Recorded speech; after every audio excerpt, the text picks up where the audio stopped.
Olá, boa noite. Boa noite. Feriado de manifestações. Manifestações em Brasília contra a falta de transparência no processo eleitoral marcam o dia da proclamação da República. Proclamação da República. A história do fim da monarquia no Brasil. Exposição traz fotos e filmes produzidos no Brasil no período conhecido como Primeira República. Nova cepa do coronavírus já circula em vários estados. Termina em Recife o Congresso Eucarístico Nacional. Vestibular da Faculdade Canção Nova. Inscrições terminam nesta quinta-feira. Seleção brasileira se prepara na Itália para a Copa do Mundo. O Canção Nova Notícias está só começando.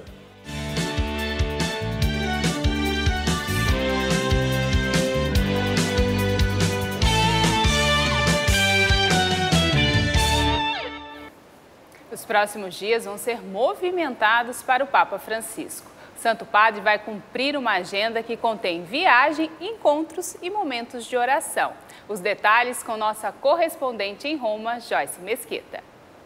No próximo fim de semana, o Papa viaja para a cidade italiana de Asti. No sábado, dia 19, vai celebrar o aniversário de 90 anos de uma prima. E no domingo, dia 20, presidirá na Catedral da cidade a missa na solenidade de Cristo Rei. No dia 8 de dezembro, solenidade da Imaculada Conceição, o Papa fará o ato de veneração à imagem de Nossa Senhora, na Praça Espanha, centro de Roma.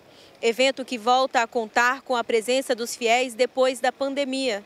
No dia 12 de dezembro, por ocasião da festa de Nossa Senhora de Guadalupe, o Santo Padre presidirá a Santa Missa na Basílica de São Pedro. E ontem, o Santo Padre encontrou os jogadores do futebol mundial, que participaram em Roma da terceira edição da Partida pela Paz, promovida pela Fundação Pontifícia Escolas Ocorrentes. O brasileiro Ronaldinho Gaúcho estava no grupo formado por 200 jogadores, familiares e amigos. O Papa disse que se trata de pequenos gestos, mas que são sementes de paz, capazes de mudar o mundo.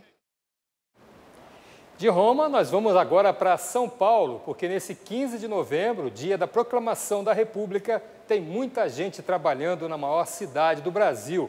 Inclusive nossa equipe, que foi atrás das histórias ligadas a essa data tão importante para o nosso país. É isso mesmo, Adelita Stoebel? Muito obrigada, boa noite a você e a todos, isso mesmo. Em 15 de novembro de 1889, o Marechal Deodoro da Fonseca proclamou a República e pôs fim à monarquia. A data é uma oportunidade para refletir sobre o futuro do Brasil. A partir da independência do Brasil em 1822, Dom Pedro II comandou o império baseado em 3 alicerces: a elite, a igreja e o exército. Só que o imperador não se entendia com sua base. A República ela foi implantada, foi instaurada aqui no Brasil como uma ação de uma elite composta aí por fazendeiros e militares, sem participação popular alguma. Ao proclamar a República em 15 de novembro de 1889, Marechal Deodoro da Fonseca inaugurava uma nova forma de governo. A velha República se deu até 1985 e foi marcada pelo poder do exército no início, depois dos fazendeiros, até o comando de governos populistas como Getúlio Vargas e também marcado pelo regime militar de 64 a 85.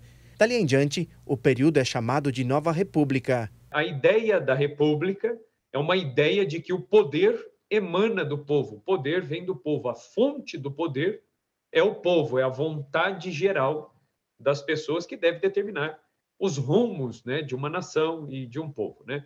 Esta é a ideia, né, de uma república moderna. A república é uma forma de governo em que os representantes são eleitos pelo povo e todo o governo republicano é subordinado às leis.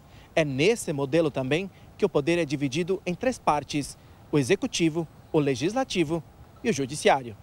134 anos após a proclamação da República, a Constituição Federal, mãe de todas as leis, foi modificada muitas vezes. E consolidar essa Constituição é um dos grandes desafios da República.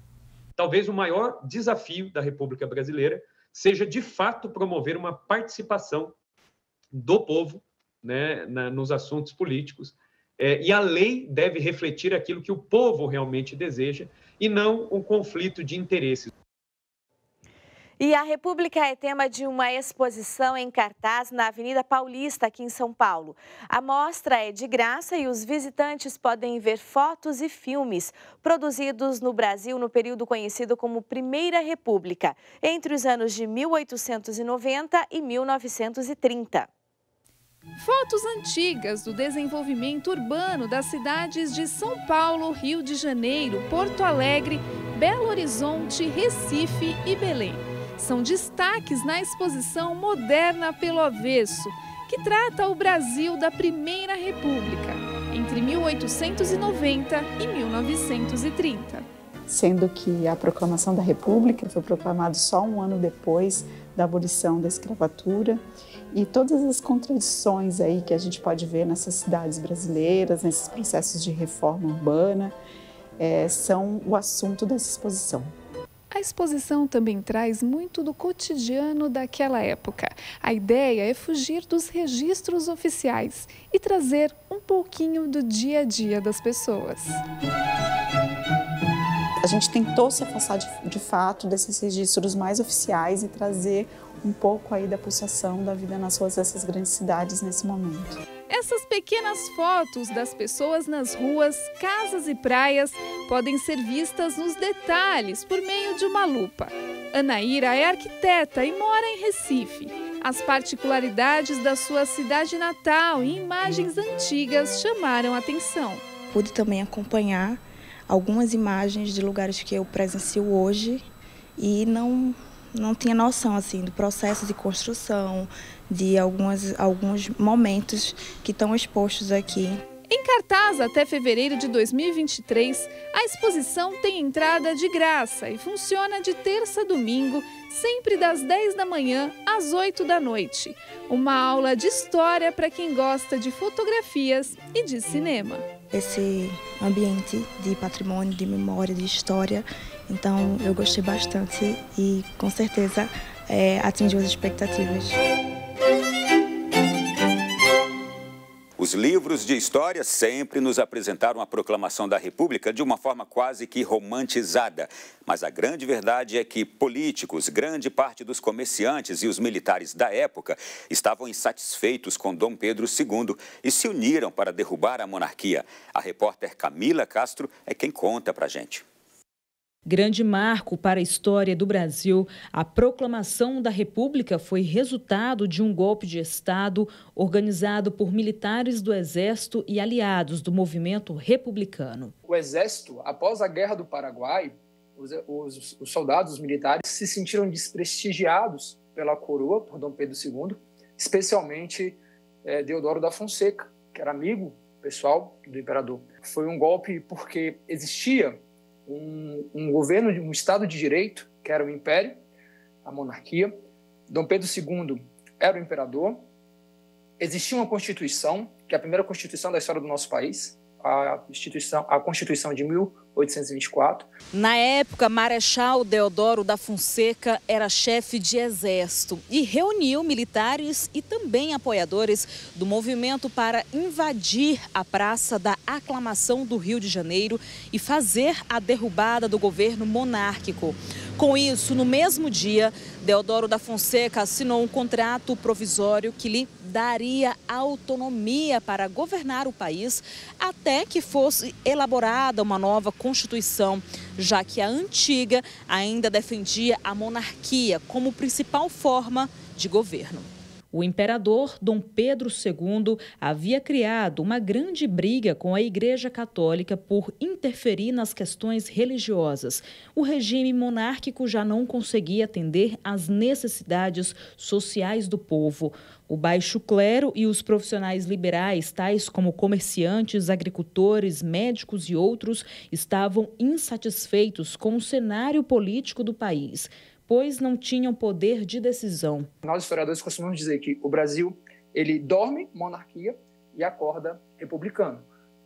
Foi um ato que não teve participação popular, foi um ato que foi meramente dos militares e também de alguns pensadores, alguns intelectuais da elite que tinham influência do positivismo. O governo provisório aconteceu de 1889 a 1891.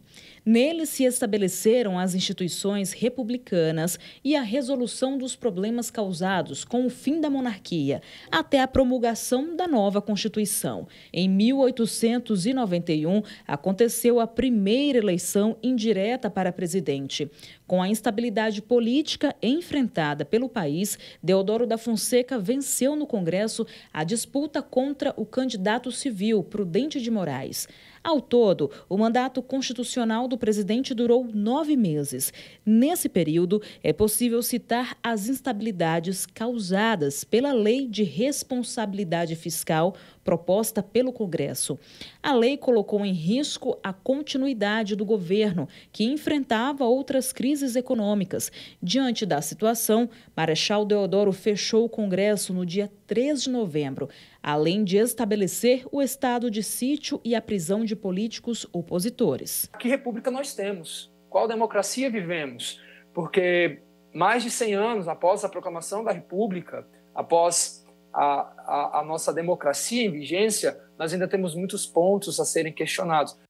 E neste dia da proclamação da República, as manifestações continuam aqui em Brasília. Mesmo depois de dias de chuva, os manifestantes continuam acampados no setor militar urbano. Eles protestam há 2 semanas e nos últimos dias tiveram a adesão de caravanas e caminhões vindos de todo o país.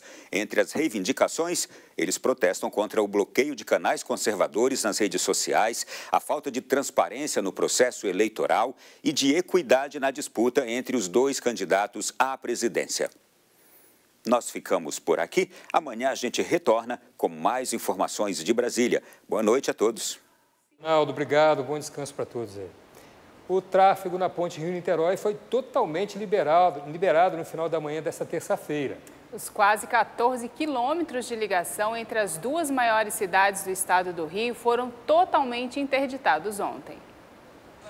Foi depois que o navio atingiu a estrutura da ponte Rio-Niterói, momento registrado por um motorista que passava no local. Foram 17 horas de interdições e um nó no trânsito. A estrutura da ponte, que foi inaugurada no dia 4 de março de 1974, não foi danificada.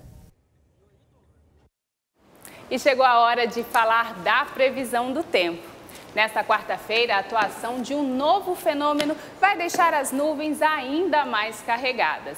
A zona de convergência do Atlântico Sul se forma lá na região norte e canaliza a umidade em direção ao sudeste, onde encontra uma frente fria estacionada no litoral do Rio de Janeiro. Em todo esse corredor de umidade, o volume de chuva pode variar entre 100 e 150 milímetros, como a gente observa no mapa, principalmente em Minas Gerais e no Espírito Santo. E essas áreas devem permanecer em alerta para o risco de alagamentos e deslizamentos por causa do solo encharcado. Já São Paulo vai na contramão da chuvarada, que se concentra apenas no litoral norte e no Vale do Paraíba. Na maior parte do estado, o sol volta. Quarta-feira ensolarada na capital paulista e termômetros marcando 26 graus. No restante do país, o tempo segue abafado. Faz 31 graus em Porto Alegre, 35 em Cuiabá, 32 em Fortaleza e na Bahia, 30 graus. E o calorão no Nordeste é devido à presença de sol na região, que aparece também no norte do Pará, no Amapá e entre o Mato Grosso do Sul e o Rio Grande do Sul. Essa é a nossa primavera. Guarda-chuva em alguns locais, bastante hidratação e protetor solar em outros. Fala-se. No leste da Polônia, 2 pessoas morreram em uma explosão próxima à fronteira com a Ucrânia. A suspeita é de que as vítimas foram atingidas por um míssil da Rússia. A operadora da rede ucraniana de energia anunciou cortes de eletricidade de emergência nas regiões norte e central do país e na capital.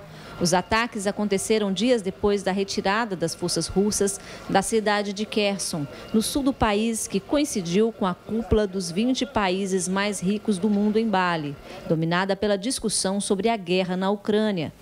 Na Polônia, o Corpo de Bombeiros confirmou a morte de 2 pessoas no vilarejo ao leste do país, perto da fronteira com a Ucrânia, após uma explosão que, de acordo com a rádio polonesa, teria sido causada por 2 mísseis russos. A informação não foi confirmada pelo governo polonês, que afirmou ter convocado uma reunião de emergência, tratando o ocorrido como uma situação de crise.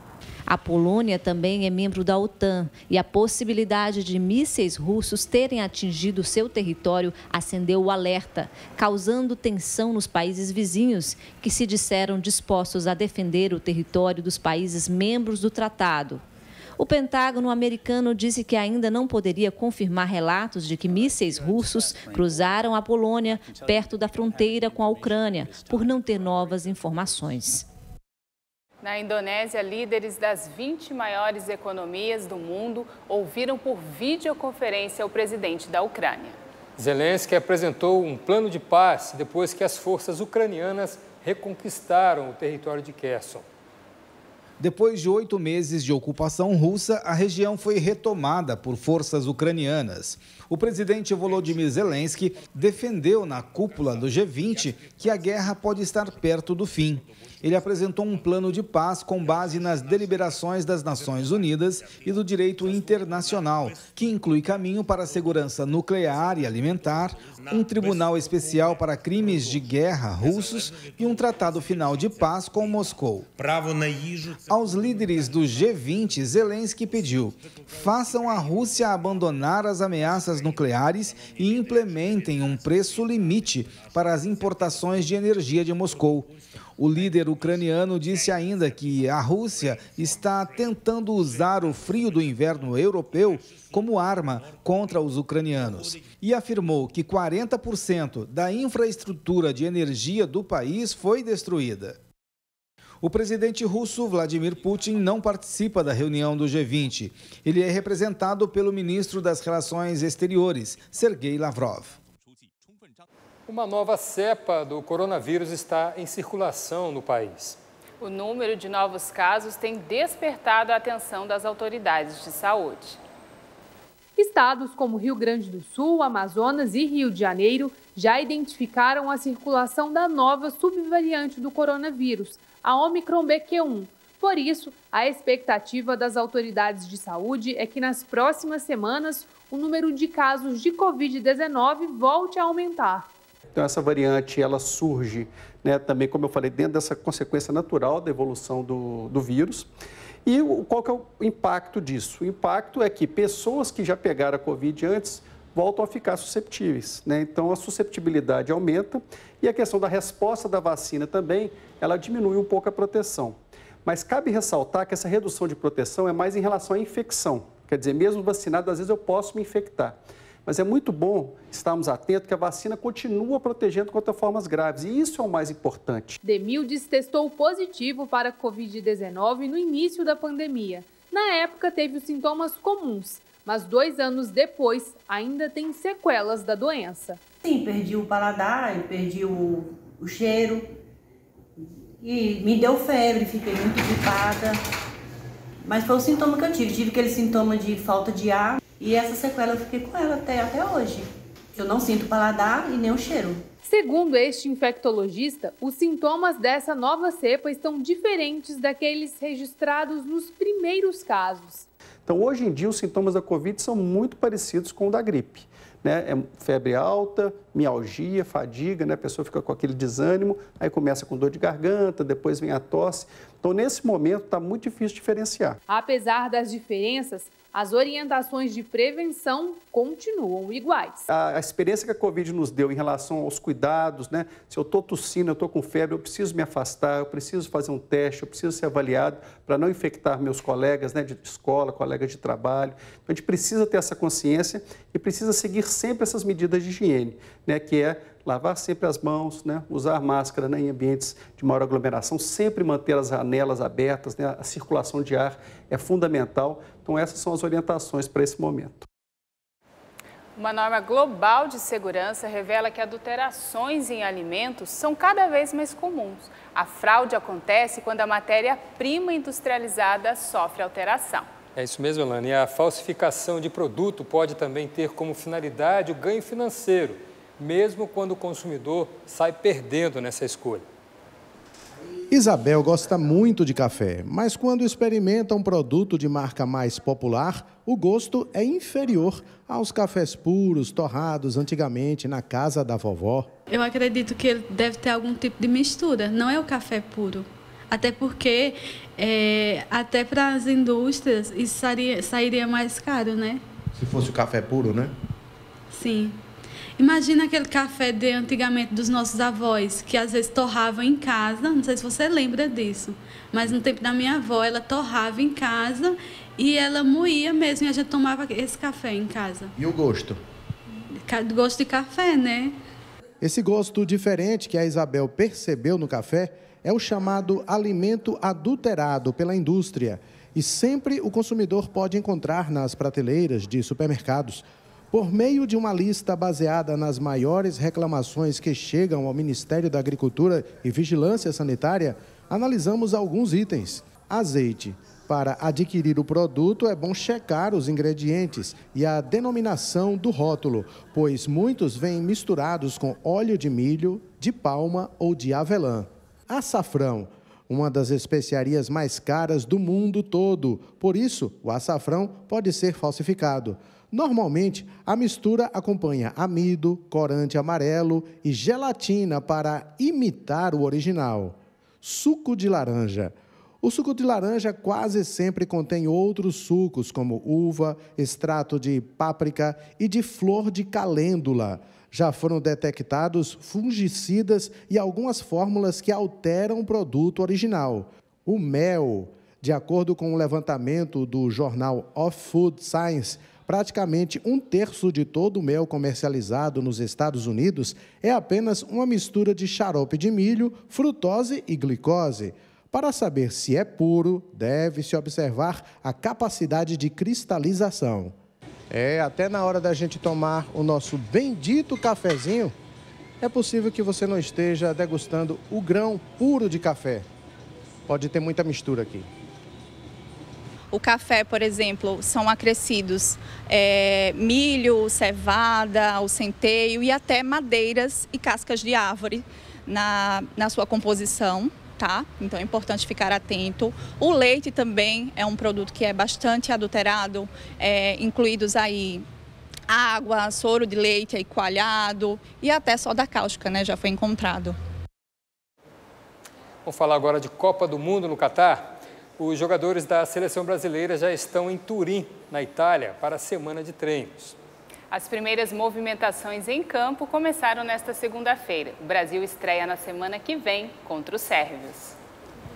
O campo da Juventus será o palco dos treinos da seleção brasileira por 5 dias. O técnico Tite acompanha tudo e conversa bastante com os jogadores. No treino tático teve a velha cirandinha com toques curtos para aquecer o time.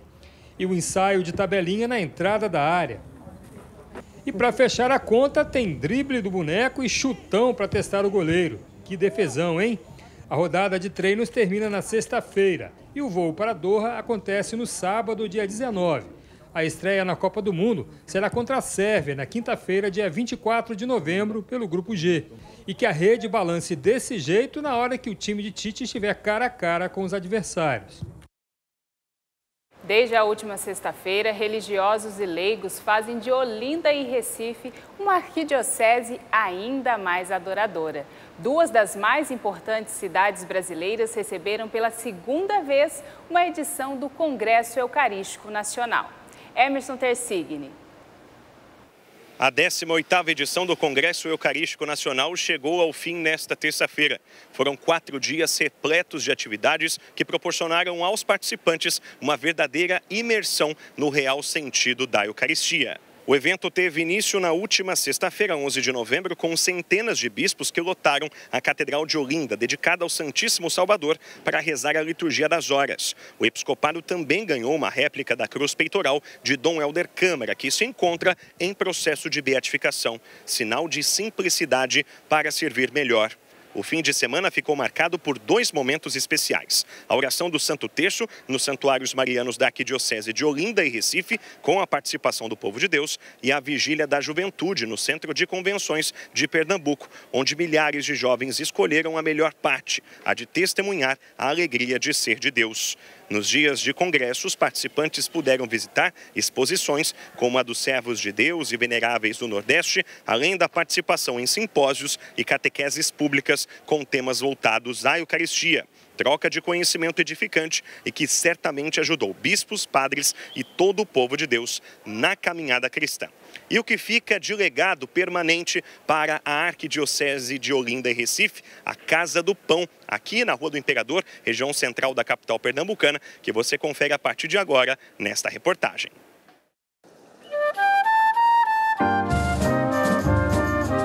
15 de novembro de 2022, dia que jamais será esquecido pela Arquidiocese de Olinda e Recife. A Casa do Pão, legado do Congresso Eucarístico Nacional, veio para ficar. A primeira vez, estou me agradando muito a festa, né? Onde a pouco vai ter o café, né? E o almoço, estou me agradando muito. Coisa mais maravilhosa do mundo, viu? E agradeço a Deus por eles fazerem isso. A Casa do Pão oferecerá diversos serviços, como uma lavanderia para que as pessoas em situação de rua façam uma adequada higienização das próprias roupas. Vestiários com banheiros e chuveiros para banhos dignos também não vão faltar. A emoção é muito grande, porque realmente nós pensamos muito desde o primeiro momento em criar essa estrutura para prolongar o Congresso Eucarístico Nacional. O que me alegra muito também é saber que vários bispos já me disseram que pretendem também na sua diocese fazer algo semelhante. Vai ser uma forma de multiplicar a Casa do Pão pelo Brasil todo.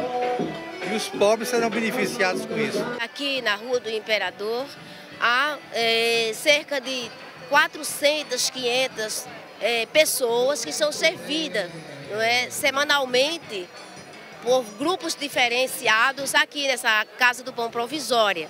No centro do Recife, um local que representa a esperança em dias melhores. Em meio a tantas atividades que serão aqui desempenhadas, é na capela que o dono da Casa do Pão acolherá aqueles que mais precisam. Um refúgio tanto para o corpo quanto para a alma. Como marco deste evento, a Casa do Pão será permanente para a comunidade recifense. A atitude foi celebrada pelo cardeal Antônio Marto, representante do Papa Francisco no Congresso Eucarístico. O pão em todas as mesas, em sintonia com o tema, se tornará realidade na vida de muitos. Portanto, a Casa do Pão é uma materialização viva do Congresso, para não ficar só em belas ideias, não é? E, portanto, o pão que se refere não só àquele sustento cotidiano que as pessoas precisam para levar uma vida digna, mas também o pão do amor, da fraternidade, da solidariedade, da partilha, da justiça social e da paz. Que, a exemplo de Recife, todas as cidades do Brasil possam também serem terras adoradoras, terras que amam a Cristo Eucaristia. O pão em todas as mesas, a comunhão manifesta. E todos os 5 dias de Congresso Eucarístico Nacional foram acompanhados por nossa equipe de jornalismo, que se deslocou de Cachoeira Paulista, interior de São Paulo, para cobrir o evento. E são os sócios e benfeitores que nos ajudam a realizar o trabalho e missão, através do sistema Canção Nova de Comunicação. E neste mês de novembro já alcançamos 34% da nossa meta no projeto Dai-me Almas. Nós continuamos a contar com a sua ajuda para chegarmos aos 100% e fecharmos o mês sem dívidas. Acesse clube.cançãonova.com e escolha uma das formas de nos ajudar. Se preferir o Pix, nossa chave é pix.doação@cançãonova.com. Desde já, obrigada a você. A Faculdade Canção Nova é uma instituição de ensino superior privada com a missão de oferecer educação de qualidade e formação integral da pessoa humana. E os interessados em prestar vestibular têm até a próxima quinta-feira para realizar as inscrições. Muitas são as pessoas que buscam ingressar no ensino superior. Uma boa oportunidade pode ser na Faculdade Canção Nova, que já está com vagas abertas para o vestibular 2023. A Faculdade Canção Nova ela é uma faculdade que tem essa característica de acolhimento, de recebimento dos candidatos, para que no ano que vem possam ser nossos alunos. As inscrições podem ser feitas até o dia 17, a prova está marcada para o dia 26 de novembro. Os cursos oferecidos são Administração, Jornalismo, Rádio e TV, Filosofia e Teologia. Oportunidade para unir o acadêmico com o espiritual. O jovem que vem fazer o vestibular da Faculdade Canção Nova é um jovem que está buscando algo diferente, algo que ele não vai encontrar em outras faculdades. Então você vai ter os dois lados, não é? A fé e a razão, né, a serviço da transformação do mundo. Outro diferencial está nos programas de bolsas oferecidos pela instituição, além da oportunidade de realizar estágio dentro do sistema Canção Nova de comunicação. O Gabriel já vive na prática essa experiência. Então, a bolsa de 100% ela já chama atenção por si só por conta desse desconto. Você não precisar pagar a faculdade mediante essa questão da possibilidade de você trabalhar. Mas vai além. A bolsa ela não é só estágio, né? Ela também tem a parte de trabalho voluntário. E dentro do voluntariado já é bacana porque a gente pode ajudar uma instituição na qual a gente acredita. Eu me sinto feliz podendo trabalhar na Canção Nova, contribuindo com isso. E ainda agrega a questão de poder trabalhar, atuar na área que eu escolhi. O programa Bolsa Canção Nova oferece formação humana e capacitação profissional para alunos de diferentes lugares do país. A oportunidade concedida aos estudantes se torna um diferencial na formação de homens novos para um mundo novo. Por ser uma faculdade que permite essa proximidade entre todo mundo que está trabalhando e estudando aqui, já se torna um ambiente muito receptivo que faz a gente querer permanecer. E antes de encerrar o Canção Nova Notícias, uma rápida reflexão usando como ponto de partida a proclamação da República. Rezemos por um Brasil melhor. Esperemos sempre mais em Deus, pedindo homens de verdade e a favor da família, unidos na certeza da paz que encerra toda a guerra. Brasileiros capazes de fazer a parte que lhes cabe, livres de mentiras e enganações, incentivados na liberdade sem libertinagem, convencidos que tudo passa e sempre passará, acreditando que só o amor de verdade permanece.